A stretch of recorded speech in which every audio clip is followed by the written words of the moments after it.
और अब बात करते हैं संयुक्त राष्ट्र की एक रिपोर्ट की, जिसके मुताबिक अफीम के उत्पादन में कुछ ऐसे देश आगे बढ़ते दिख रहे हैं जो पहले इस सूची में नहीं रहते थे। जी हां, अफीम की खेती की जब बात होती है तो अफगानिस्तान का नाम जहन में आता है। ऐसा इसलिए क्योंकि वहां इसकी खेती भी खूब होती है और तस्करी भी। लेकिन अब तक दुनिया के सबसे बड़े अफीम उत्पादकों में गिना जाने वाला अफगानिस्तान अब इस मामले में पिछड़ता दिख रहा है।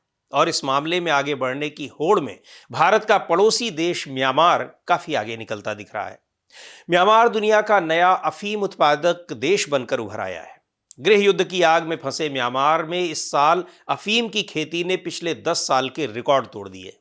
संयुक्त राष्ट्र के नशीले पदार्थ एवं अपराध कार्यालय यानी यूएनओडीसी की ताजा रिपोर्ट बताती है कि जैसे जैसे देश में अस्थिरता, हिंसा और गरीबी बढ़ी है, वैसे वैसे किसान दोबारा उसी फसल की ओर लौट रहे हैं जो उन्हें नगद में कमाई देती है, यानी अफीम।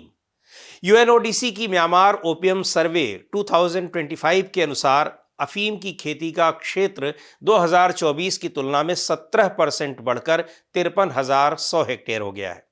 यह 2015 के बाद सबसे ज्यादा है।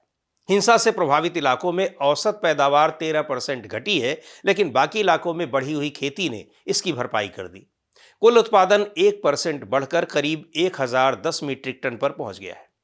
अफगानिस्तान में तालिबान सरकार ने साल 2021 में अफीम उत्पादन पर सख्त प्रतिबंध लगा दिया, जिसके बाद अफीम के वैश्विक अवैध बाजार में भी भारी कमी आई। अफगानिस्तान परंपरागत रूप से हेरोइन का सबसे बड़ा स्रोत रहा है।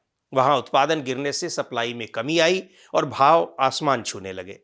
इसी खाली जगह को म्यांमार ने तेजी से भरना शुरू कर दिया।